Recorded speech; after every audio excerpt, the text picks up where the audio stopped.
Bir daha salam ve saygılar aziz soydaşlarımız. Ben Eldar Qaradağlı, yine sizinle birlikteyim ve yine Güney Azerbaycan Qurtuluş Partiyasının qurtuluşunun səsiylə birlikteyik. Və demək ki, bu görüşümüzdə sizinlə ümumiyyətlə yeni rejimin yeni macərası və onun X platformu tərəfindən ifşa olunması ilə bağlı danışacağıq. Yəni özləri demişkən kartı sefid və bizdə demək internet filtr sındıran və ya filtrdən geçmə qabiliyyətində olan ağ kartlar. Və bu ağ kart nədir? Və bu rejim demək ki, bunu nə zamandan bəri işlədir və niyə indi üzə çıxdı? Bu təbii ki, neçə illərdir rejim ondan ötürü ki, Amerikada olan, CIA-da olan, Pentagonda olan, Mossad'da olan, ondan sonra intelligence servisi olan irtibatlarını kəsməsin və onlarla daimən təmasda olsun. Demək ki, dövlət orqanlarında və bəzi dövlət orqanlarına bağlı olan sistemlərdə bu internet qıfılın açan sistem və şəbəkə çox geniş halətdə, yaygın şəkildə işlənirdi. Və burada da ümumiyyətlə mənzur bundan ibarət idi ki, özəlliklə demək ki, rant işləri ilə məşğul olan, sonra bu şəbəkəyə bağlı olan müəssisələrin və demək ki, bunun həm içəridə olan, həm eşikdə olan irtibatlarını, münasibətlərini sağlamaq üçün çox böyük bir bank sistemi ilə bank paralarını o yan bu yan etmək və ya belə deyək ki, ağatma, yəni pul ağatma sisteminə xidmət etmək üçün bu şəbəkə çox şiddətlə rejimin öz üst rədələrində, o cümlədən burada da yazılır. Demək ki, Məmməd Baqir Qalibovdur, Əmir Hüseyn Sabitidir, Əbdülhüseyn Ruhul Əminidir və Türkçesin və bir çoxları və hətta Pezeşiyan və onun ətrafında çevrəsində olan insanlar demək ki, bunlar bu ağ kartdan istifadə edirdilər ki, hər zaman istədiyi formada heç bir mane olmadan, heç bir filtrə rastlamadan özlərinin irtibatlarını sağlasınlar. Və bu məsələ daha doğrusu nə zaman üzə çıxdı? Bu X platformunun ya Twitter, geçmiş Twitter və indiki X platformunun yeni gəlişməsi ilə birlikdə demək ki, üzə çıxmış oldu. Və bu nə deməkdir? Bu demək ki, X yeni gəlişməsi ilə fərq etmir, hansı kart olursa olsun, hansı ölkəyə aid olursa olsun, hansı şəbəkəyə, hansı internet bağlantısına demək bağlı olursa olsun, o yerdən ki bu telefon gəlir, o telefonun yerini, ölkəsini bəlli edir. Yəni bu yeni bir gəlişmədir və yeni gəlişmə əsasından sonra bahis oldu ki, demək ki, İranın həm öz düşmənləri ilə, zahirdə olan düşmənləri ilə, həm casusluq şəbəkələri ilə, özəlliklə ittilaatın casusluq şəbəkələri ilə irtibatları buradan bəlli olsun, buradan bilinsin. Və bu İranın öz içində bir demək ki, çalxantıya bahis oldu. Bu çalxantı nədən ibarət idi? Bundan ibarət idi ki, özəlliklə ittilaatın içində olan bəzi şəxslər ki, var idilər, bu şəxslər üst rədələrdə idilər. Bunların demək ki, irtibatı X platformu vasitəsilə ifşa olunandan sonra aşağıya çox sürətlə nüfuz etdi və aşağıda olan rədələr də çalışdılar ki, bu demək ki, nemətdən, bu möhbətdən istifadə etsinlər. Və bu bizim haqqımızdır deyə bir üsyana bahis oldu. Özellikle itilaatın ve sipahın içinde olan bu isyan çok süratle toplum içinde yayıldı.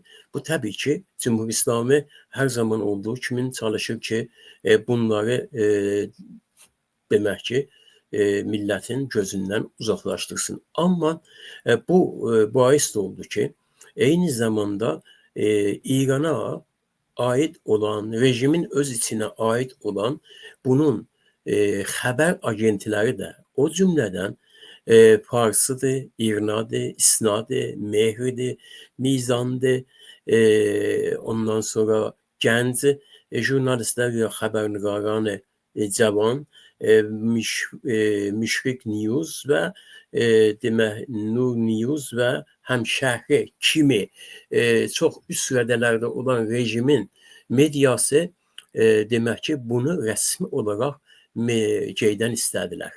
Rejimin içindən istəməyə başladılar ki, əgər bu haqq sizə qaildirsə, bizə də qail olmalıdır. Və beləliklə bu şəbəkələrin hamısı bir türlü itilaata bağlandı. İtilaat şəbəkəsi vasitəsilə bunların bu karta yiyələnməsi və bu kartdan istifadə etməsi artıq demək olar ki, bir qanun əsasına girmiş oldular. Hansı qanun? Yazılmış qanun yox. Yazılmış qanun yox burada.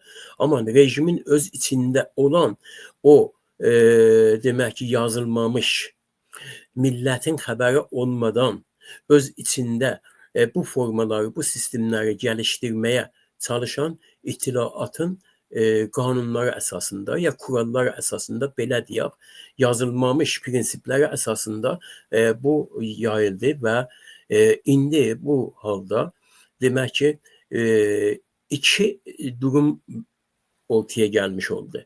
Bir durum kartı sefide olanlar ya ağ kartları olanlar ve ki bunlar hardasa demek ki toplumun hardasa %6'sını %7'sini təşkil edir ve bir kəsim də ki toplumun 92-93% təşkil edir. Yani millet daha doğrusu bir iki standartlığa burada rastlanmış oldu.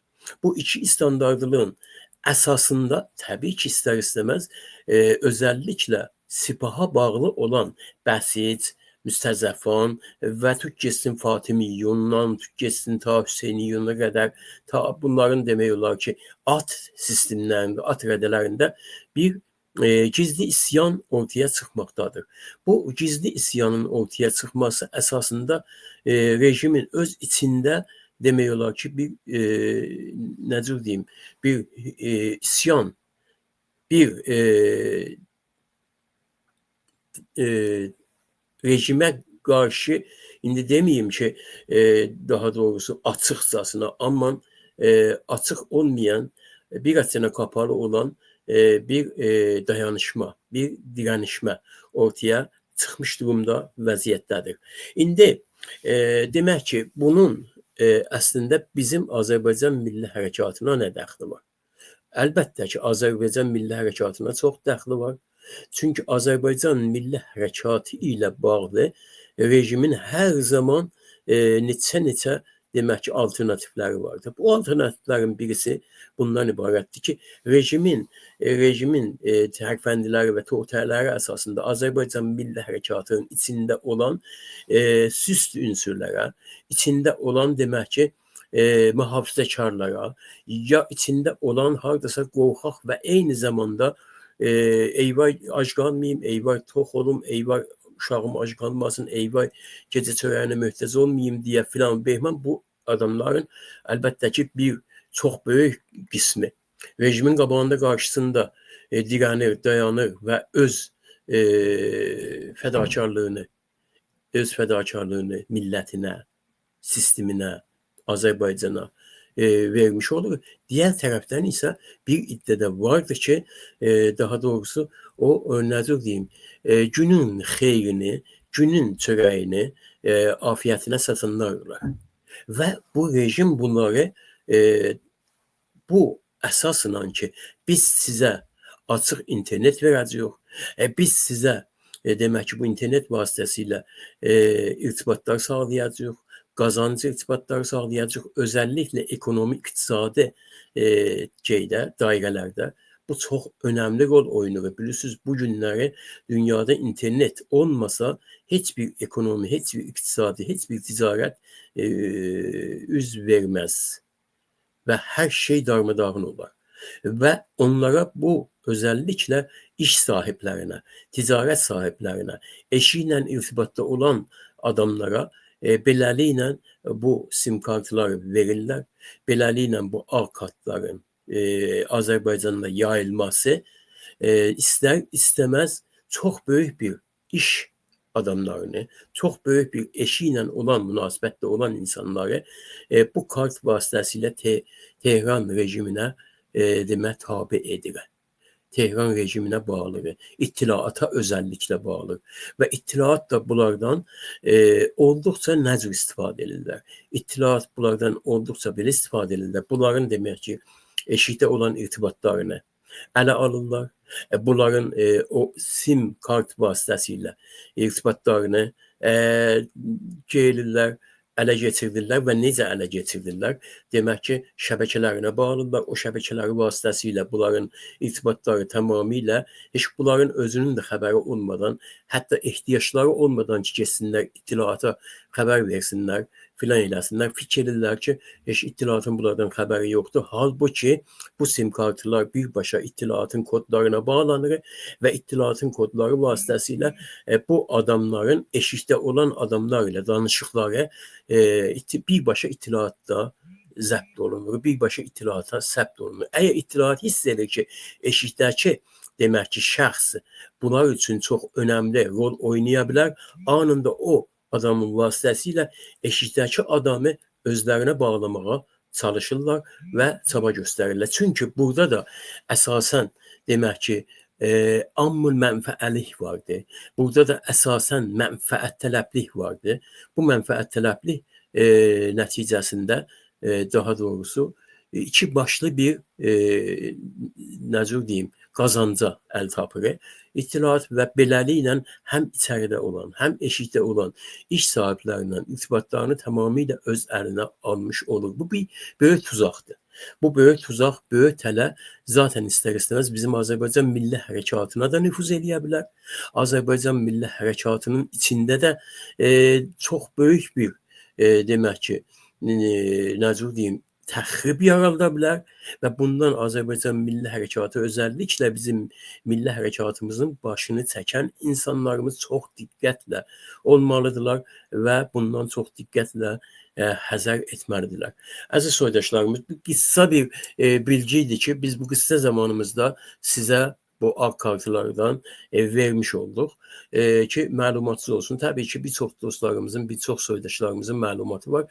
Biz də öz növbətimizdə Qurtuluş Partiyası olaraq bunu demək ki, sizə verməyə borcluyduq və verdik. Əziz soydaşlarımız, bu söhbətimin sonunda daha doğrusu bir neçə məsələyə işarə etmək istəyirəm qısacasına başlıqlar əsasında.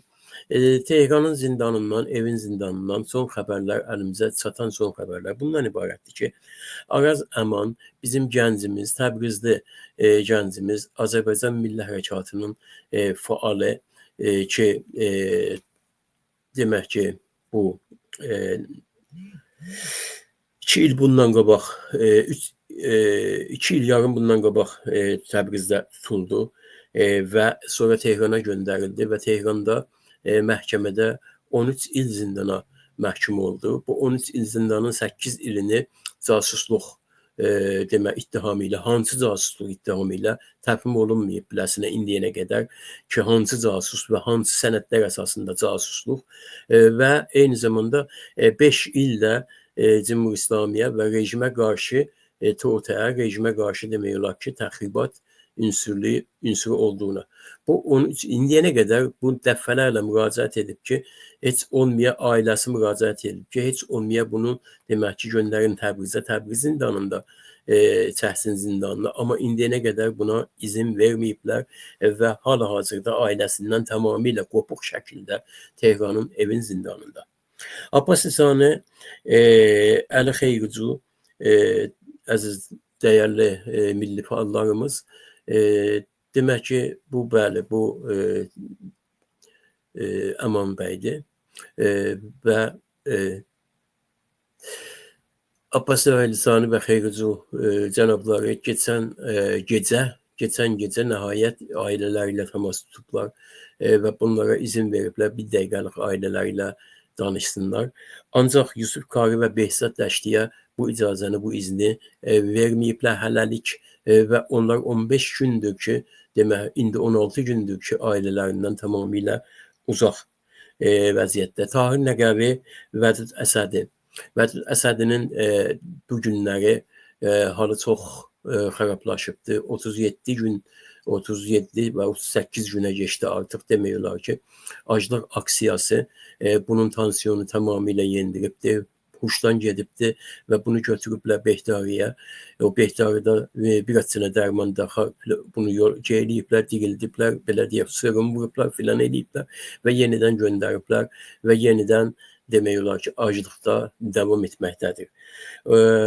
Tahir Nəqəvi və Vədud Əsədi 37 gündür, 38-ə geçdi, daha doğrusu aclıq aksiyalarına davam etməkdədirlər. Bu arada Ərk cəmiyyəti və eyni zamanda demək, Cumhur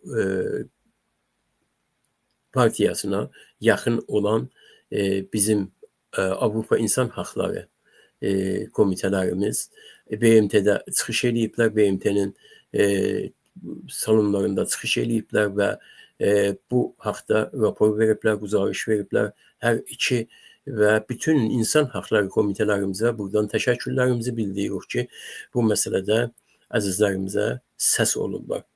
Və bir də Əlirza Fərşi Mərəndidə demək ki, hal-hazırda bütün imkanlardan səlb olunubdur və xəstəliyinə də izin vermirlər. Dünən o gün söhbətlərimizdə də söylədim ki, çox ağır vəziyyətdə durumda və ehtiyacı var şiddətlə döktürə. Ancaq təəssüflə indiyənə qədər demək ki, bu əzizimizə də izin verməyiblər. Başqa soydaşlarımızın da başqa şəhərlərimizdən aldığımız məlumata görə halları, vücudları, durumları təqribən demək olar ki, Tehranda olan, evin zindanda olan əzizlərimiz kimidir. Yəni, durum, vəziyyət bundan ibarətdir. Mən burada sizlərlə sağollaşıram və umaram ki, gələn toplantımızda, gələn görüşlərimizdə yenə başqa bir mövzu ilə sizinlə birlikdə olacaq. Var olun, sağ olasınız, özünüzə yaxşı baxın, görüşmək üzrə.